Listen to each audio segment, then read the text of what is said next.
Welcome to today's interview. I brought on Brad Carlson. Brad, welcome.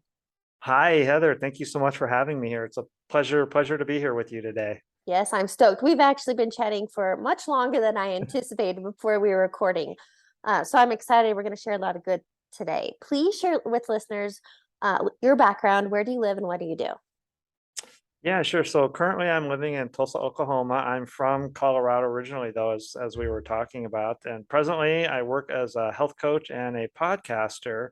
And I just kind of fell into it. It's something that called me, I guess, as I mentioned off camera. I actually have tried to quit and walk away from this field a couple of times, and I just keep getting called back. And now it's just pulling me in more and more and more. And so it's about that idea of being in alignment and being in the flow of everything. And that's where I am now. It feels really good. It's a good place to be. You know what? Even that right there, could we expand a little? Because maybe somebody who's new to that or maybe isn't as in tune with the intuition, we all have that internal Yeah. guidance, like a compass. And I Mhm. remember when I first got my pull, but can you explain a little bit, because I love the saying that the universe, spirit, God, whatever you want to call it, will, it's kind of like, will kind of dangle a feather to get your attention, maybe a brick if you're not paying attention. And if you're really not listening, you get hit by a Mack truck. So I kind of like those visuals, but what is this pool? Can you explain it? And then now you realize, all right, I got to go back. You know, that's a great question. It's hard to explain in words, but I guess the closest word I could use, it's a nudge. There's just Mm. something inside of me that is nudging me to do this particular action, and that particular action has to be, in my case, related to building an online health coaching business. So whether it's creating an online program, every day I wake up, I don't do my to-do list or anything like that. And sometimes I do this before I go to bed, but I just ask myself, okay, what's next? What's next? And if I can say this here, I'm talking to my higher power, the universe, the spirit, Yeah. divine, whatever you mentioned, and I let that question be answered for me. And I Mm. don't consciously like plan, oh, this is on my to-do list, unless it's that nudge guiding me to that. So I like to say, yeah, I take action, but I take divinely guided action now, which allows me to be much more in the flow. And things I've noticed over the past year just show up, like this meeting with you today, and now a possible new connection, and hearing your story. That's divine intervention right there. That is Uh, certainly not a coincidence. So that feeling, that compass, that internal guidance, yeah, I call it a nudge. There's just this like inner feeling, something gnawing at you that says you should do this or make this call or watch this webinar or something like that. And it's different from a quick impulse. Like an impulse is just all of a sudden an emotional impulse that you're not in control of. A nudge is something that just eats away at you until you actually do it. I yeah. had a nudge, a really bad nudge, to clean my place the other day. So finally I did it. I keep it pretty clean, but I think this time it's been about 2 weeks. And I just had this nudge. And so I cleaned my place, and then boom, that nudge was gone and I felt, better. So that's living life in the flow, like that. And yeah, I think we talked off camera a little bit. A lot of people are asleep and not aware or awake of this. Yeah. Both you and I are very fortunate to have discovered this and understand this at an early stage. You're even, sooner than I did. But that's I think that's the best way to live life now, is just to live from that divine intuition, that guidance, that nudge that is urging you, calling you to do something. I want to expand on that. Just two notes that I wrote down. I believe the universe, spirit, God will talk to us however we will resonate. So, as an example, sometimes have you ever been driving down the road and you quote, happen to look up and that billboard had a message exactly what you needed? Or you've heard a song time and time again, but for whatever reason, on this day, a chorus stood out. Or I'm literally getting chills. You'll have a conversation with somebody and it was the exact message you needed. And here's an example why I bring that up. Uni, I call it uni. I just love that, like the universe, uni, we're oneness, right? So uni talks to me time and time again. And this literally happened last week. I kept seeing grasshoppers. I was like, this is so odd. Why do I keep seeing grasshoppers? So what I do is I Time always, out real quick. yeah. Me too. I see grasshoppers all the time, like everywhere, but that's wow. Okay, go ahead. Sorry. So whatever the insect, the bug, the animal, something maybe, I always go to Google and I Google, what is the symbolic meaning of fill in the blank? And the grasshopper, I believe it was something to do with transformation, new beginnings. Again, I'd have to look it up, but I always take a screenshot and I was like, oh, yep, that's what I needed to hear. Um, and the second part I wanted to add to that nudge, that I feel like it's more what brings you joy, what's kind of Hmm. quote easy for you. So as an example, when I was a young girl, my 7th birthday, my dad built me a playhouse and I always tortured my brother and my cousins. I was the teacher. Back then we had chalkboards, but I loved chalkboard and being the teacher and drawing, and I've always loved that. But I remember when I got to college, found out teachers made 35 grand a year. I was like, oh yeah, that's not the direction for me. Yeah. Fast forward, did the corporate thing for a decade, hated it, made the money, whatever, not my thing. I have stepped into a quote teacher role, doing something I love, I'm extremely passionate about, but it happened to be in a different light than I could have imagined. Like teaching doesn't mean K through 12. And so I just want to let people know to whatever you're naturally good at or you enjoy doing or you get lost in, there's something in that for you. Yeah, and we tend to think that we think, okay, life is supposed to work like this, or okay, I have this goal and I think this is how I'm going to get there. And then you wind up going a completely different path than what you ever thought possible. And I No. think one of the things that you've learned to do now and I've learned to do is this idea, I call it letting go, that we don't, think, okay, XYZ when the universe is going to take us down the path of ABC, something like that. So my cousin taught me a great quote. I love this one, but when man plans, God laughs. And Yeah, so I've heard that have you, one. have you heard that? Yeah. So I like Yeah. to say when God plans, man listens. Mhm. Uh, Even on that note, so if you wanted to talk about manifesting, right? I believe we're all doing it every single day. Manifesting simply means to experience, to bring to fruition via our thoughts. Our thoughts create our reality. And so whenever I quote, I, Heather, have a desire, I'll write it out, but mhm. I know that's coming from a very limited perspective. So I always add my last line, whatever the desire may be, I write this or something even better. Oh, Yeah. you like that? That's straight out of that's I learned that in Ernest Holmes. Yeah, that's Oh, straight okay.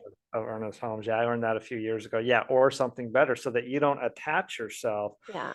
to that thing because yeah, the universe always has something much, much bigger. I could sit here and talk to you all day about my story, but 3 months ago, I had no clue that I would be getting ready to launch an online 12-week program. Like that was not on any goal list. It was not on any vision board. It's just a matter of letting go and asking, okay, Mm, what's next? What's next? What is that to-do step? Yeah, I call a nudge. Joy is another word that I use sometimes that you use to describe that. So yeah, following that inner joy where it's guiding you. And a big part of this, kind of going with the mindset piece that I really took a giant leap forward here just recently is this idea of faith versus fear. mm. You mentioned before we got on camera, we're locked down in this fear-based mentality, this scarcity, and I think there was one other you said. Limitation. Limitation, yeah. I took this huge leap and had to shift my mindset too that, okay, I am now choosing faith over fear. I am now choosing certainty over uncertainty. And that made a world of difference from me. If we realize that, yeah, it is an abundant universe and there's nothing that will not show up at the right time, at the right place when it's supposed to. Everything goes life is really supposed to be easy and smooth when you start to Yeah. understand how to operate, I guess, and that we operate not from the limited thinking of our mind, as you were saying, but from this giant universal perspective and just let go and follow the flow. Okay, but Brad, we've been studying and doing this stuff. So, how do you explain to somebody who has a white knuckle tight grip on life, trying to control, very fear based, because they don't know any different? How do you guide somebody to let go, to ask for help, ask for that next step, to trust you will be taken care of? That's a big leap. That's a great question. How would I guide somebody? Here's a question, a thought. What would you tell your younger self? I've actually thought about that question a lot. What would I tell my younger self is to listen to my own internal voice, listen to my heart. Hmm. And that's a common message that we hear, but so many of us operate life from our head, our ego, a place of fear, and we don't operate life from a place of love and joy, which is our heart. So I would tell my younger self. So to answer your other question, what would I tell that person with the white knuckle grip Yeah. is to listen to your heart. And Okay. I would say to that person, you're coming from your head right now and you're operating from a place of fear. What does your heart tell you? What are you feeling in here? I remember, in fact, quick example, when I was still working in senior wellness, I had a coworker just freaking out about, switching jobs and all this. And it's something she applied for. And I could tell she was all in her head. Just all of this was rational and logical, which is what our brain is. And I just said, hold on for a second, take a deep breath. How do you feel about leaving here? How do you feel about taking this new job? And she Mhm. went into her heart and she knew Mhm. immediately what the decision she had to make was. Yeah. So, what I would tell that white knuckle person is to feel with your heart. How does it feel to do X, Y, and Z? How does it feel to jump into this? Let's get away from our thinking and our logic and into our heart and our feeling. And by feeling, I don't mean, wishy washy or anything like that, but everybody has feelings. What do you feel on the inside? How does it feel to get up and go to work the next day? How does it feel to do this job? Is there something else inside of you that you feel that's calling you? Yeah, Brad, I've always wanted to do this podcasting thing or something like this, or I've always wanted to, operate my own small business or whatever, something like that. So that Okay. that's how I would start. There's a big distinction that I'm glad you brought up. One, I love how Dr. Joe Dispenza talks about the need to create brain and heart coherence. Hmm. And my interpretation of that, what he's saying is most people, like you said, in the head, they're, and Tony Robbins says, in your head, you're dead. Yeah. But when you're Feel with your heart, so, you're smart. oh, I like that. Yeah. When And you're, you're I'm sorry, think with your head, you're dead. Feel with your heart, you're smart. Yeah.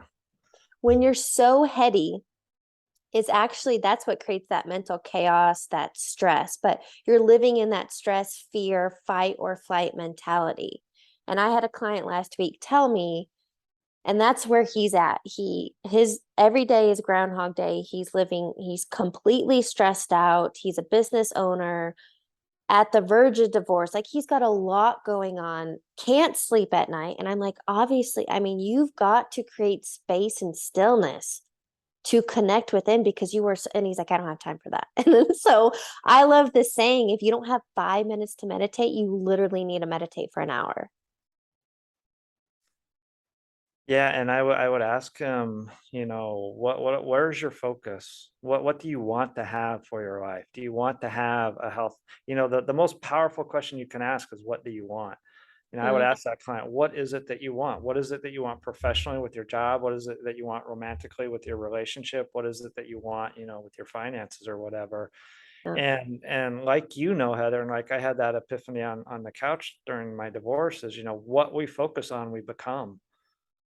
And that's where I would start to steer someone like that. Okay, we're operating from our head, but what is it that you want? What do you yeah, want in your marriage? Okay, now let's focus on having a happy, healthy, thriving marriage. Is that what you really want in your heart? yeah, Maybe in his heart of hearts, he does want a divorce, or she, or whoever. I can't tell what is in a person's heart, what they want, but that's where you start. And you just mentioned Tony Robbins. Yeah, I've studied him a ton. yeah, And he asked, a lot of people ask, what do I do, Tony? What do I do? And that's not the right question to ask. Tony says to ask the question, what do you want? And I would agree with that. And then I go, I think one step further and I ask the question, how can I be fill in the mhm, blank? How can I be a loving husband? How can I be a better coworker? How can I be, you have to have that, in my 12-week program, I talk about this, but you have to have that vision of who you want to be. That's that's your focus. And Yeah. you're kind of doing it, the universe, I'm in that process right now. But again, like you said, or something better. I'm not attached to, this 12-week program. I'm not attached to who I think I'm supposed to be. But that's a starting place, what do you want? How do you imagine yourself being? Who are you?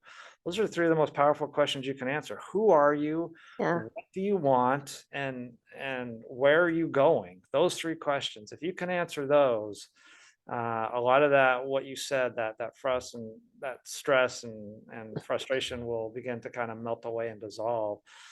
But you have to you have to take a deep breath. Okay, I call it pause and reset. Let's pause. Let's do some deep breathing exercises. Yeah. Let's get centered. Let's get balanced. And now let's start asking, let's start feeling, what is it that we really want? And let's focus on what we want, not what we don't want. So what any client doesn't want is a lot of stress, a lot of anger, a lot of anxiety about work or marriage. That's what they don't want. Well, what is it that they do want? Yeah. And the best way to get what you want is to be that source. That sounds crazy. That's there definitely a deep metaphysical principle. But if you want a happy, healthy marriage, you have to be that knight in shining armor. You have to be that princess. You have to be the person that you would want to be in that relationship. That's how you have to show up. And again, going back to Tony, 90% of life is showing up, how you're showing up. And so what I would say, like, to people listening, how you show up matters. And the way you show up, that you want, how you want to show up, is to focus on how you want to show up. How do you want to show up tomorrow morning? How do you want to show up when you come home from work? That was my huge epiphany. I kept showing up how I didn't want to be. I kept showing up as irritable and grumpy and tired and angry. I kept showing up as a couch potato. That's what I didn't want. And then I asked myself the question, well, what is it that I do want? What kind of person do I want to be? And it kind of just took off from there. Okay, so I have several notes. Sure. What you're explaining, I couldn't agree with more. But number one, it takes a lot of self-introspection, which again is creating that time and the space. Because I've asked that question many times with clients, what do you want?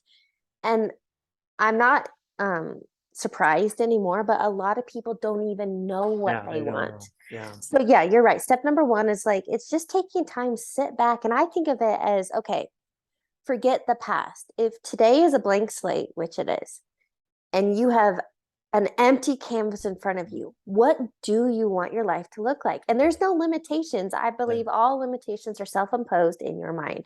So if you had all the money you want and doing a job and whatever, paint that picture. So I would agree. But step number two, we could maybe talk about a paradigm shift, but this really is about becoming very mindful and intentional, because otherwise you fall unconscious, autopilot, going through life's motions, bitching and complaining about the shit. And that's what you get. Because, as you said before we hit record, we are spiritual beings living in a human world. And we've never been taught or never been trained or bought into that we are a spiritual being. I don't know a lot about Christianity or what it says about that point right there. Yeah. But we've skipped over that. The large chunk of humanity has skipped over that part, and they don't realize that. And hence, and you've got society over here, our brains are meant to operate for survival. And survival in today's modern world means income to pay the bills, to, have food on the table. That is survival in today's world. And the brain is hardwired to naturally do that, where the brain wants us to survive. So that means getting a job. And society says the house, the car, the family, the marriage, the relationship. A lot of people do what unconsciously what society, the I don't know if it's an expectation, but just, hey, this is what society says you're supposed to be doing. And I fell into that trap with my mom, to give you an example. When I started doing my own thing from my heart, she didn't want anything to do with that. But I think it's because people don't understand that one key concept, that we are a spiritual being first, having a human existence. Well, again, it's about, and look, people have been talking about this, the great awakening. But what I would just want to add to that is, again, the conditioning and programming. You work a 9 to 5 until you're retire and die and collect all these things, very materialistic, right? But also, we've been taught through sports and other things, competition, Yeah. competition, competition. And that again is a lack of mentality that there's not enough to go around for everyone. And I just want everyone to know. I love how Abraham Hicks says, like we live on planet Earth. We're not going to other planets to bring the resources we need. Everything is here. And 8 billion people, there's enough for all of us. And so even in this realm, in this industry, I could compare and try to compete with. I don't need to compare or compete with anybody.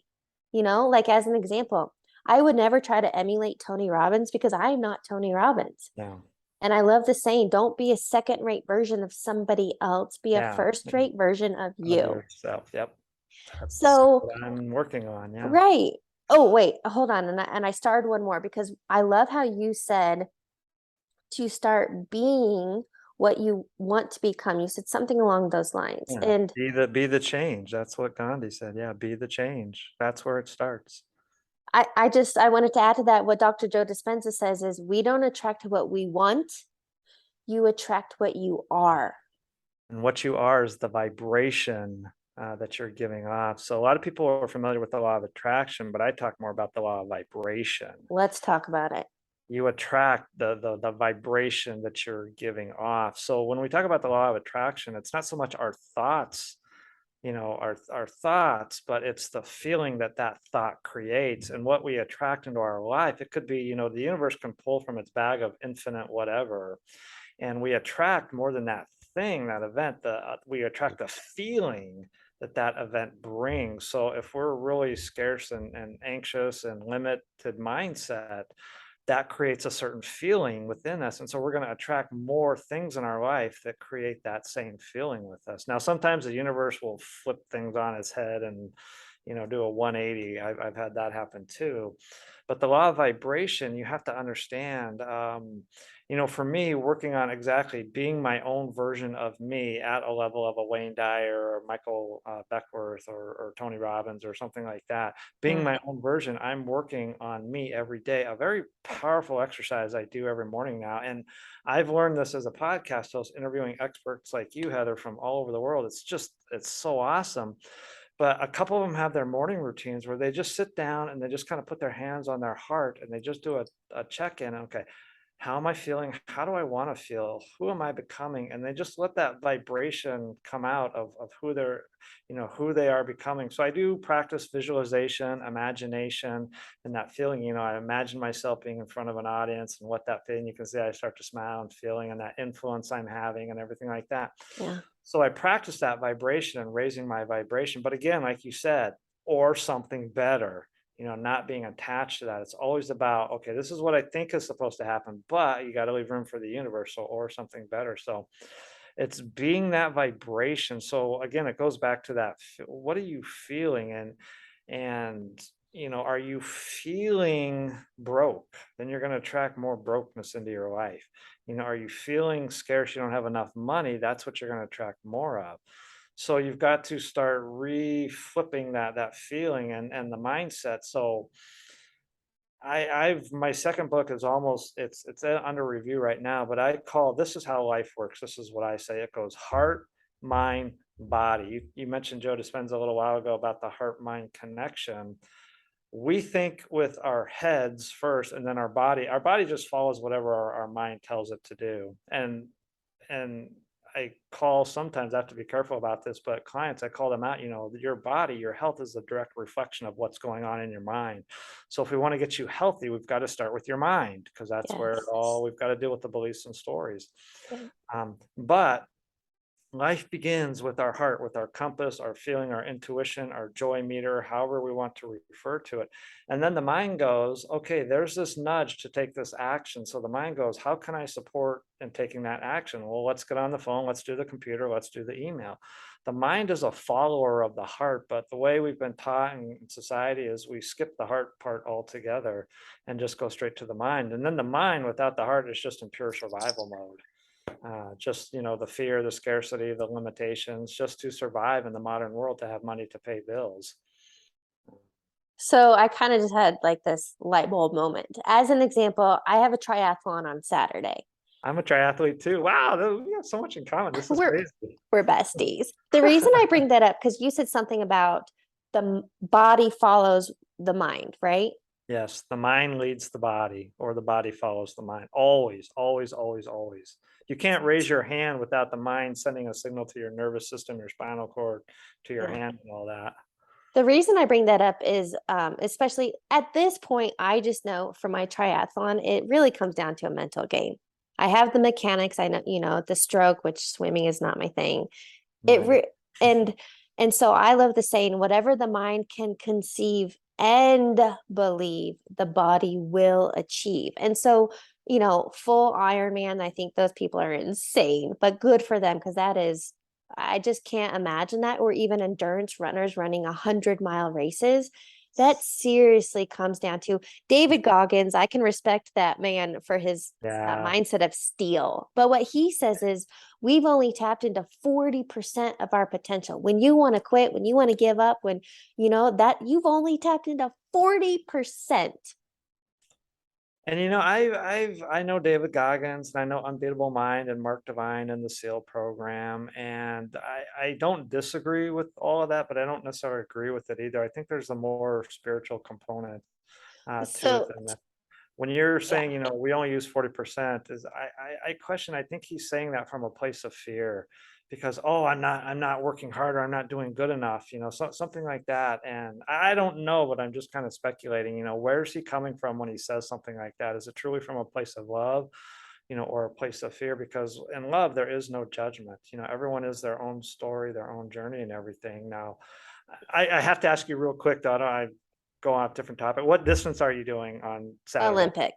Olympic. Okay. Well, have It's fun. yeah. Well, and wait, on the Goggins thing, so he says it in his book. He's into masochism. He gets off on pain, which I Yeah. completely disagree with. Yeah. A Now lot of that's the why endurance athletes do. Yeah. this is why I believe perspectives is everything. You think the 40% is coming from fear. I'm seeing now, again, this is perspective.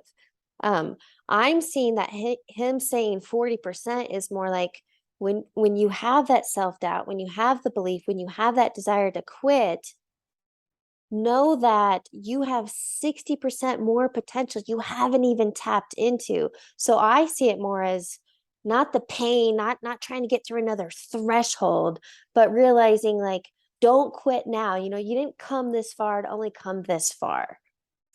We could go really deep with this because there's this kind of what you're getting at. There's this idea of attachment. I have this Mhm. desire to finish this. And as Buddha says, to live a life of love, health, and happiness, have no attachment to anything, especially desire. Desire is the number one cause of suffering, is what the Buddha says.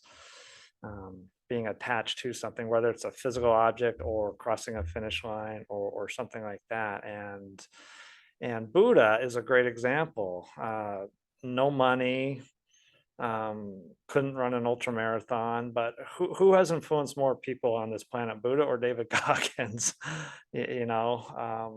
So Buddha had nothing really, but he just understood who he was, and this gave up this idea of attachment. And yeah, I'm a very spiritual person. I'm working more towards that. I'm one of those crazy endurance people. I've given it a rest for a few years. It is on my bucket list, or actually I call it my adventure list now, or my dream list, to do an Yeah. Ironman and to do one of these crazy ultras. I just want to see what it feels like, just for me personally. Yeah. Yeah, Yeah. there's another guy out there in the ultra world. His first name is Dean. I'm blanking on his last name. Kaznaris or something like that. That he's all about that, like, how far can I push my body and how much pain can I truly endure? And Oh, yeah. more power to you. And I just, yeah, I wonder if, is that rooted in an insecurity, which we all have them. Hmm. But I really wonder, there's a fear there, there's an insecurity, and I would, it'd be fun to sit down with those people and talk about that. There's something underneath. For every action, there's a belief behind that action, there's a thought behind that action. What is your belief, what is your thought? And not what you think it is. There's kind of like, well, I think my belief is this, or I think my thought is this, but there's a true belief, a true thought, a limiting belief or a story, behind that. This is a great, I'll get into mindset real quick. This just popped into my head. This was a major mindset shift I had probably 2, 3 months ago. We've all heard this phrase that, anything is possible. Anything is possible. And I very much believe that. But when I switched the word possible to inevitable, my whole world changed. And I'm sure Oh, you're time well. out. I had to like digest that. Okay, keep going. So when you and this is my mindset now, when I have a goal, so my goal, and again, I'm not attached to this or something better, but is to build a multi-million dollar brand. I'm at ground zero right now. I'll just say that you're a couple of years ahead of me, Heather, in terms of the business structure and format and all that. But I know that if I figure out the tweaks, and the universe will help me figure out the tweaks that I need to make to fine tune and refine everything, people come into my life like this gentleman you mentioned in Grand Junction. Eventually I will get it figured out, and it's inevitable that I will reach that higher plateau. It's just Cool. inevitable. If you're in a Cool. triathlon and you just keep putting one foot in front of the other, no matter how slow you're going, even if you're crawling, it's inevitable that you will cross the finish line. It may take you a month, or I don't know. I think Olympic has a cutoff of what, 6 hours or something. I don't remember, or 7 hours, but it's inevitable that you will get to that finish line. Yeah. And when I changed the word inevitable, when I changed the word possible to inevitable, my security, my certainty became so much more. That was a huge shift from my mindset. That was Yeah. part of this big shift from, choosing faith now over fear, choosing certainty over uncertainty. And when you think about it, look at all the people. I was having a conversation with a friend the other day. It's like I've tried 15 different ways on social media. None of them have worked so far to like engage and attract and connect with potential clients or anything. And I thought about it. Well, Thomas Edison tried 10,000 times and he finally got it right. The I don't eat, what's it called, Hershey's milk chocolate, something like that. Or another one, the KFC guy. I don't eat these, but Colonel Sanders. You know how many times they had to tweak their formula to get it just right, where it was, where it would sell and be popular. So they kept tweaking, and inevitably they got there. Whatever your goal is, whatever your dream is, I don't care what it is. Lose 100 pounds, lose 200 pounds, be an Ironman. It's inevitable you will get there if that goal is A, from your heart, from a place of love, not from a place of fear or ego, Yeah. and B, you just keep going. See, the reason that you're having to do all these fine tweaks is because the universe is, this is what I like to say, is shaping you and molding you into that person you need to be for that goal. Yeah. So I like to think of myself sometimes as a piece of clay on a pottery wheel, Mm, and the universe is shaping me and molding me and using these tools to shape me and mold me into that person that I'm meant to be. All I have to know is that I'm growing, I'm evolving, I'm becoming the best version of me. I don't have to know what that looks like. The universe, yeah. I'm going off on all kinds of stuff here, but here's the best piece of advice I've ever gotten. You don't have to figure it out. Stop trying to figure it out. The universe has it all figured out for you. Just let the Mhm. universe guide you, let it mold you, let it shape you with that mindset that it's inevitable that I will get there, with that mindset that I am choosing faith over fear, with that mindset, that belief that I am choosing certainty over uncertainty. That's the difference. So you look at all these people, yeah, it's like you watch the Olympics and you see an ice skater, or, the snowboarders, the Chloe Kims and the Shaun Whites, they go out on the half pipe, they make it look effortless. We don't see the 10,000 hours behind the scenes that they've put. So all these people who are, at the level of Tony Robbins or Warren Buffett, or I don't know, some of these Ding Graziosi, or the Goggins guy. We don't see the 10,000 hours that they've put behind the scenes.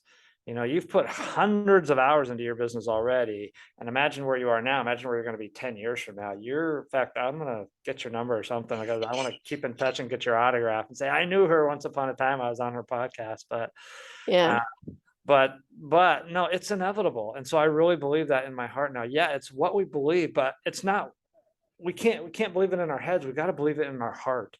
And the only way we'll believe it in our heart is if we unblock what is blocking that belief. So yeah, I could say an affirmation, I am beautiful, but if I don't feel it in my heart, it's because there's something in my head blocking that. So every time Yeah. I know, when I can feel when I'm out of alignment now, because I feel anxious, nervous, low energy, just very like, not depressed, but I just don't feel right. And it's because I need to fine tune it. And I don't even fine tune myself. I just sit back and I ask, this is huge. Mention Ernest Holmes real quick, behind every action there is a belief. So I ask myself, what is the belief I'm having that's causing this action? Yeah. And then I'm like, well, what is the action that I want? And then the belief just kind of, will fill itself in. Another question, well, what is the truth here? What is really the truth here of my thinking, my story? Because oftentimes what we're thinking is a limiting belief. It's not the actual story. So some of these high profile guys, and I mean, they're definitely, if I can say this, badasses, no doubt about it. And in a tough culture like Western culture is, not just America, but Canada, Australia, Europe, where doing 1,000 push-ups is, you're considered mentally tough and all that. And yeah, there's, and then that's reinforced by society. So that reinforces the ego, and the person goes, yeah, I'm going to do this more or whatever. And there is a certain part of that. And everybody has their own journey too. Everybody has a seed. And there are people out there that we need to do that we can look to as inspiration. I won't doubt that. But I always wonder, about some of those. I've kind of over the years gotten away from this idea of being mentally tough to this idea of being spiritually in alignment. And I think Yeah. that's greater toughness. So, A so that's hundred. why Yeah. that's why I don't do as much of the crazy endurance stuff as I do. I mean, I still do something every day. I still keep in really good shape, Yeah. and I still want to do those things, but it's not a high priority anymore. I don't need to go run 100 miles to prove I'm tough or anything like that. Yeah. Well, and preach on seriously all of that. There were so many golden nuggets, but I want to share with you, I would agree.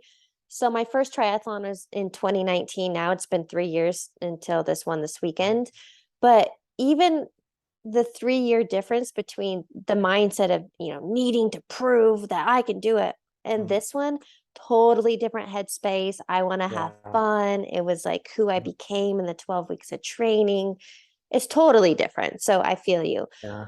I have a question for you because I feel like you shared so much, and I think this is definitely one to listen to more than once. But I want to ask you for all the different things, maybe whatever you're most passionate about, but what do you feel is a key takeaway you want listeners to get? Follow your heart. Mm, Just listen to your heart. And life is really meant to be easy when you listen to your heart. Stop listening to fear, ego, the voice in your head. Start listening yeah. to the voice in your heart. And just, it's a step-by-step process for some people. I was able to just kind of jump over the canyon, but when you choose faith over fear, your entire life will change. When you choose certainty over uncertainty, your entire life will change. When you fully realize that life is never working against you, life is always working for you, as Tony Robbins says, life is always shaping you and molding you into the person you're meant to be. And who you're meant to be is that vision, that imagination, or something better. I just know the universe is shaping me into the next best version of me, 2.0, 2.1, 2.2, 3.0, Yeah. 3.1, 3.2, Yeah. every day. So I could tell you all kinds of crazy stuff that I have going on in my life right now. I'm being one of them. I'm being audited by the IRS right now. I'm smiling about it because life is just shaping me. I submitted my 12-week program online to be reviewed. It got rejected. And I had to go back and I had to, okay, get centered and ask, well, what is the opportunity in this? And then I realized it was an opportunity to rename and reframe my program, which brought me that much closer to clarity and to fine tuning my program. I'm like, oh, wow. I was like, thank God they rejected it. Yeah. I spent almost 4 hours this morning fine tuning it and rejecting it and rewriting it. And then I've resubmitted it. So everything that happens, and I'm going off again, everything that happens in our life is molding us and shaping us to be the next best version of us. And that's the whole point of life, is to grow and evolve into the next best version of who we are. Yes. I think very well said. Brad, thank you so much for joining me today. Yeah. Thank you. This has been awesome. Thank you.